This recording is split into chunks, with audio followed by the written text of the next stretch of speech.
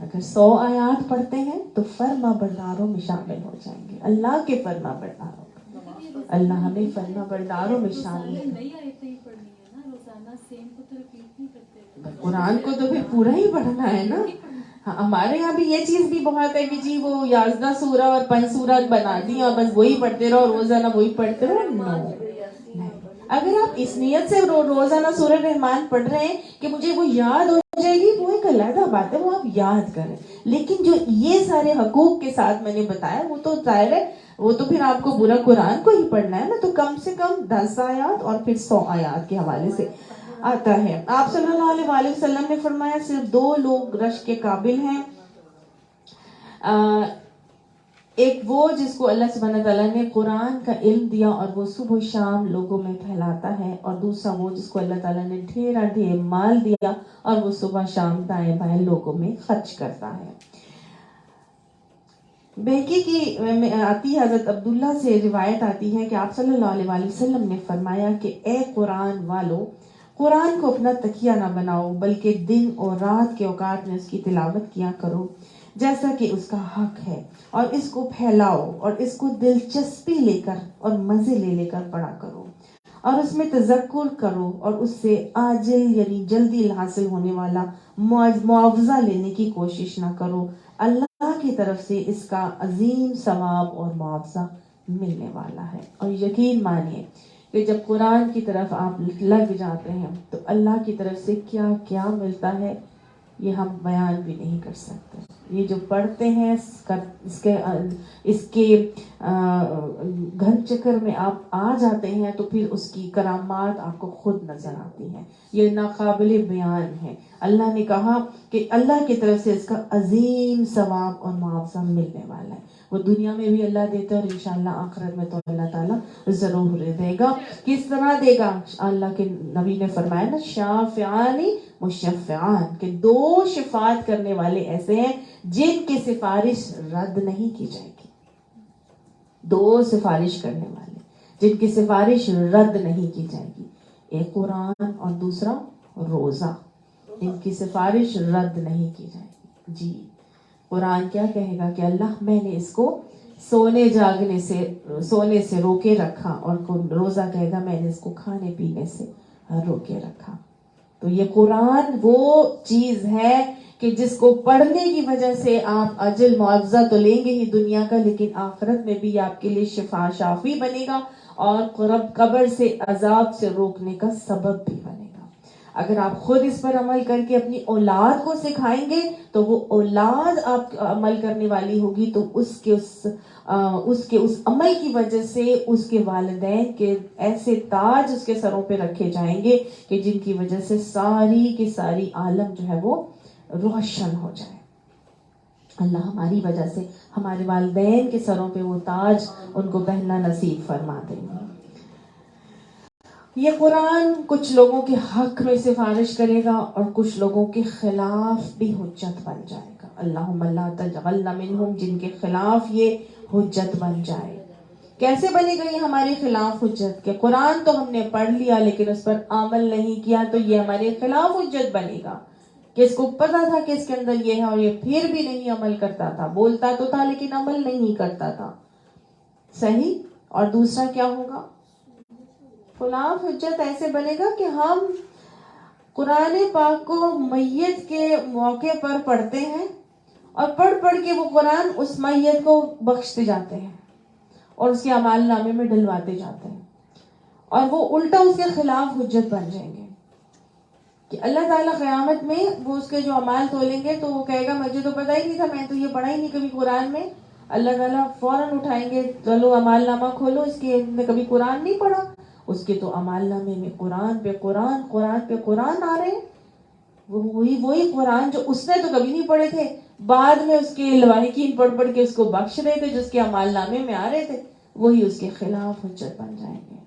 آج ہمیں معلوم ہی نہیں ہوتا، ہم اپنے جانے والوں کے لیے قرآن پڑھ کے بخشتے رہتے ہیں۔ یہ قرآن زندہ کلام ہے اور زندہ لوگوں کے لیے آیا ہے، یہ مرنے والوں کے خلاف حجت بنے گا۔ اللہم لا تجعلنا منہم۔